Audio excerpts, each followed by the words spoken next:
श्री जगन्नाथ महाप्रभु के भक्त श्री सदन कसाई। सदन कसाई जो थे वो मांस बेचते थे, यही उनका काम था। एक बार ऐसे तराजू में तोलते थे मांस को, तो जब मांस का विक्रय कर रहे थे तो उनको पता नहीं चला, वो भार की जगह शालिग्राम जी को रखते थे। लेकिन कीर्तन उनको बड़ा प्रिय था, कीर्तन करते हुए मांस बेचते थे। बताओ, ऐसा उनका स्वरूप। एक बार एक महात्मा वहां से निकल रहे थे, तो महात्मा ने जैसे ही देखा, वो तो देखते ही पहचान गए, मुंह पे कपड़ा रख करके जा रहे थे, तो देखा कि ये तो शालिग्राम जी हैं। तुरंत, अरे तुम क्या कर रहे हो, बहुत बड़ा पाप है, ये तो साक्षात शालिग्राम जी हैं। उसने कहा महाराज मुझसे गलती होगी, मुझे तो पहचान है नहीं। बोले लाओ इनको मुझको दो।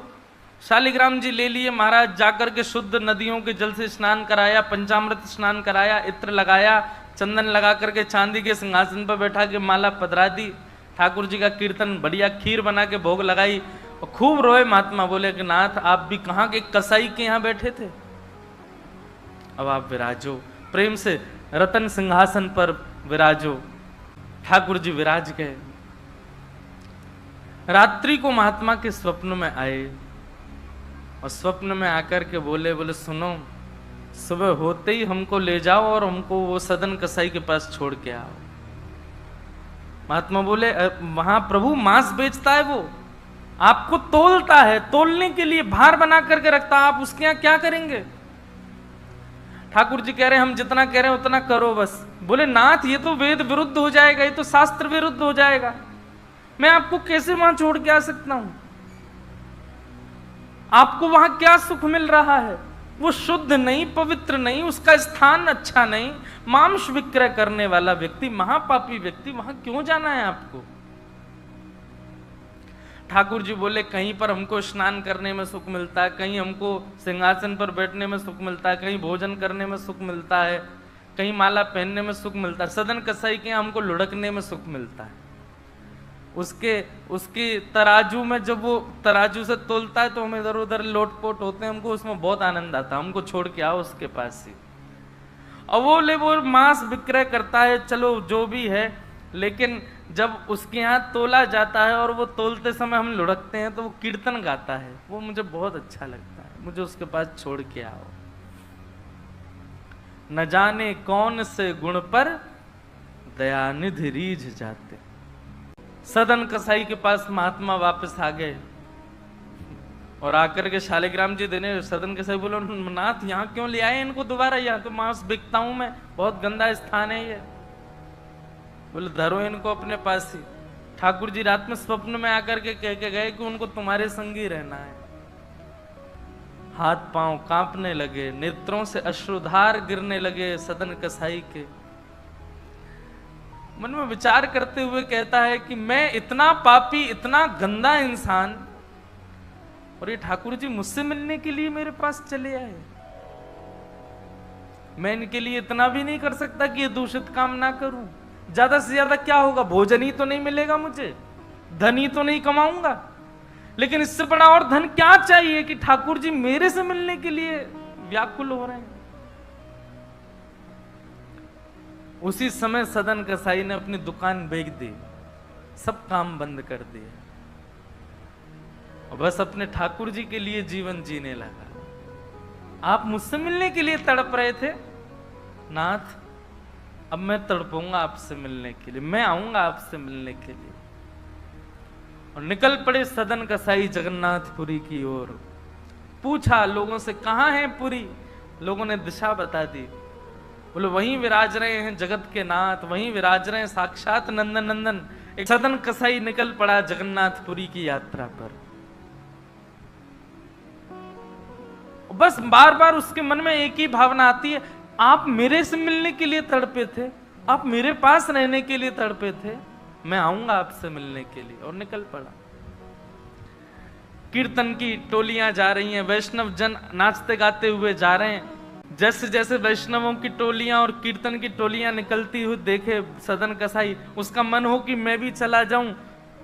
तो जो लोग पहचानते थे वो लोग कह देते थे, अरे कसाई है ये, तो सब लोग उसको कहते भाई तुम हमसे दूर चलो, हमारी टोली में चलोगे, हमारे संग बैठ के खाओगे पियोगे, हम सब अपवित्र हो जाएंगे। जिस मार्ग पर सब लोग चल रहे हैं सदन कसाई उस मार्ग से उतर करके चल रहे हैं। कहीं मैं इस मार्ग पर चलूंगा, मेरे चलने से मार्ग अपवित्र हो जाएगा। और स्मरण कर रहे हैं महाप्रभु श्री जगन्नाथ जी का। सदन कसाई चलते जा रहे हैं, एक मार्ग से उतर करके चल रहे हैं, निष्ठुर मार्ग पर चल रहे हैं और बस स्मरण कर रहे हैं श्री जगन्नाथ महाप्रभु का। चलते चलते चलते एक नगर में पहुंचे, रात्रि का समय हो गया, शाम का समय हो गया, तो एक भवन बना था, घर बना था, उसी के बाहर ही सदन कसाई बैठ गए। सदन कसाई का रूप बहुत सुंदर था, नेत्र, उनके केश, उनके मुख की आकृति, उनकी भुजाएं बहुत सुंदर थे। भले ही कसाई थे पर सुंदर थे। तो जिस भवन के बाहर बैठे वहां भवन की अंदर एक गृहिणी वो निकल करके बाहर आई और उसने जैसे ही सदन कसाई को देखा उसका मन आ गया उन्हीं के ऊपर। शाम का समय, सदन कसाई को लोभ देने लगी और उसने इशारा करके कहा कि भीतर आ जाओ। तो सदन कसाई ने उसकी ओर देखा और उनके मन में तो बस जगन्नाथ जी बैठे हैं, कोई ऐसा भाव तो दूषित था नहीं। उन्होंने इशारा कर दिया, कुछ इशारा किया और उस इशारे को उस कन्या ने, उस महिला ने ऐसा समझा कि मानो ये कहना चाह रहे हैं कि तुम भीतर जाके पहले अपने पति का वध करो, तब मैं रहूंगा तुम्हारे साथ। विषय हावी हो गया उस माता के, भीतर जाके उसने अपने पति का वध कर दिया, मार दिया। और बाहर आकर के सदन कसाई से कहा अब तो चलो, मैंने अपने पति को मार दिया, चलो मैं और तुम ब्याह कर लेते हैं। सदन कसाई बोला देवी तूने क्या किया? मैंने तो नहीं कहा था कि तुम मारो। बोले हो, तुम झूठ बोलते हो, तुम नहीं तो कहा था कि उसका वध कर दो तब रहूंगा। अब तुम्हारे पास एक ही रास्ता, या तो मेरे साथ रहो, नहीं तो मैं सबको बता दूंगी कि तुमने मेरे पति को मरवाया है। पर जिनके हृदय में श्री ठाकुर जी विराजमान है उनको अन्य किसी के लोभ की इच्छा नहीं होती। उन्होंने कहा ज्यादा से ज्यादा मार दोगी मुझको और क्या, बदनामी होगी, सब होगा, लेकिन मैं अपनी स्थिति से नहीं हट सकता। और उन्होंने अस्वीकार किया। हुआ वही, उसने हल्ला मचा करके सबको इकट्ठा कर दिया, मेरे पति को इसने मरवा दिया और ये आदि आदि सब कर दिया। सदन कसाई को बंदी बना करके राजा के सामने प्रकट कर दिया, राजा के यहाँ उसको प्रस्तुत कर दिया, बंदी बना दिया। बंदी बना करके कहा कि आप स्वीकार करते हैं कि आपने ये अपराध किया है इनके पति को मारने का? सदन कसाई कुछ नहीं बोला। बोले क्योंकि पक्ष तो पूरा उन्हीं की तरफ जाने वाला, मैं कितना भी मना करूं, मैं सफाई क्या दूंगा, मैं कैसे प्रस्तुत करूंगा, मैं विवाद कैसे करूंगा? वैष्णव का स्वरूप होता है विवाद में नहीं पड़ता। वो चुपचाप खड़े रहे, बस मुस्कुराते रहे। बोले अब सत्य तो ठाकुर जी जानते हैं, मैं अब आपको कैसे बताऊं कि मैंने नहीं किया।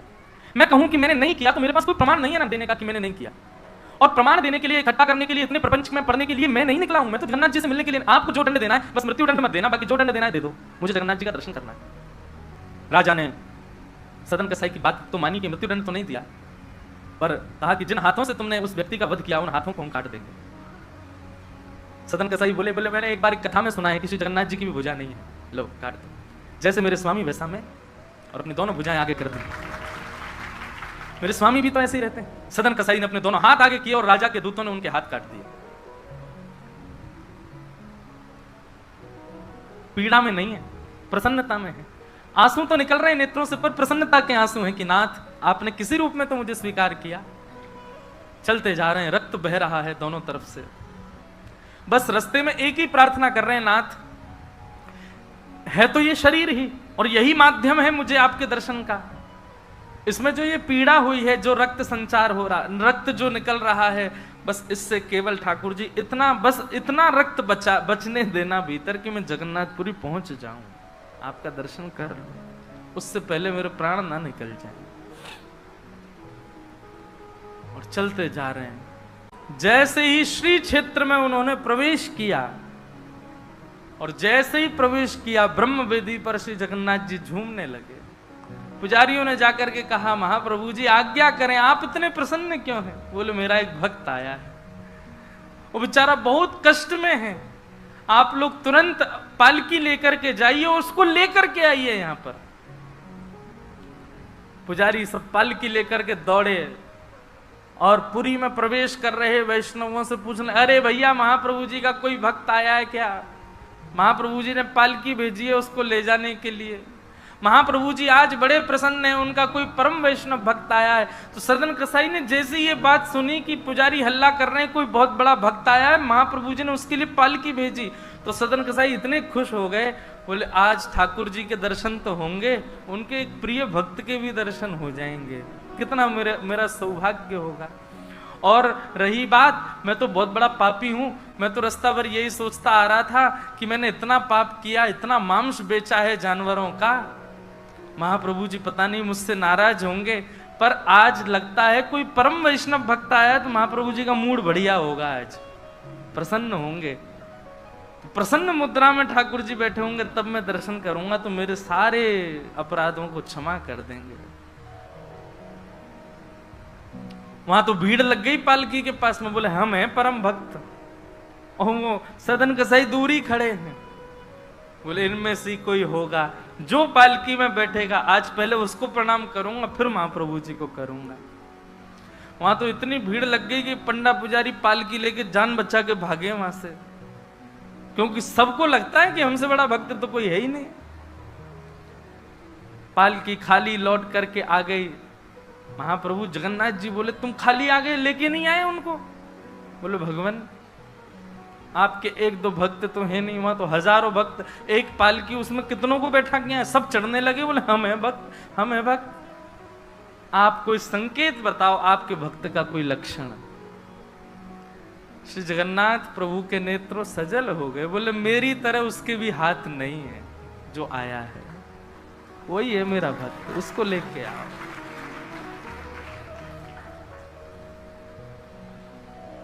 पुजारी पालकी लेकर के दोबारा गए। पुजारियों ने जाकर के जब उनकी स्थिति को देखा, कोई अपने नेत्रों के आंसुओं को रोक नहीं पाया। बार बार महाप्रभु जगन्नाथ जी को प्रणाम करें, कितने दयालु हैं नाथ, कितने कृपालु हैं आप। सदन कसाई को जाकर के पुजारियों ने उठाया, बोले चलो महाप्रभु जी ने तुम्हारे लिए पालकी भेजी। सदन कसाई बोले आपको कोई गलत सूचना मिल गई, मैं नहीं हूं वो भक्त जो इसमें। बोले नहीं तुम ही हो, ठाकुर जी ने आज्ञा करके भेजा है। सदन कसाई बोले अगर मैं पालकी में बैठा तो मेरे अभी प्राण निकल जाएंगे, आप सबसे प्रार्थना है मेरी, मैं महाप्रभु जी की आज्ञा स्वीकार करता हूं, मैं आपके संग चल दूंगा, लेकिन पालकी में नहीं बैठ सकता। चलने लगे, बस इसी बात से प्रसन्न है कि महाप्रभु जी ने मुझे स्वीकार तो किया। और जैसे ही सिंह द्वार पर पहुंचे और दंडवत करते ही जैसे ही श्री पतित पावन भगवान, सिंह द्वार पर ही श्री पतित पावन भगवान है, बाहर ही उनका दर्शन हो जाता है। उनको देखा, देखते ही बोले ये पतित पावन भगवान है, श्री जगन्नाथ जी के ही समरूप हैं, पहले इनका दर्शन करते हैं फिर जगन्नाथ जी का दर्शन होता है। जैसे ही दंडवत किया, अभी तक तो उनको ग्लानि नहीं थी कि मेरे हाथ नहीं है, पर अब दंडवत करते समय उनको तनिक एक ग्लानि सी हुई, काश मेरे हाथ होते तो मैं भी ऐसे दंडवत करता, दोनों भुजाएं आगे कर लेता। और इस भाव से जैसे जो शेष भुजा थे थोड़े से, उनको आगे करके रुदन करने लगे सदन कसाई। इतने में ही उनके भुजा निकल करके आ गई और ठाकुर जी ने भुजा प्रदान करके उनके दंडवत को स्वीकार किया। श्री जगन्नाथ महाप्रभु की। ऐसे महाबाहो, ऐसे हमारे महाप्रभु श्री जगन्नाथ।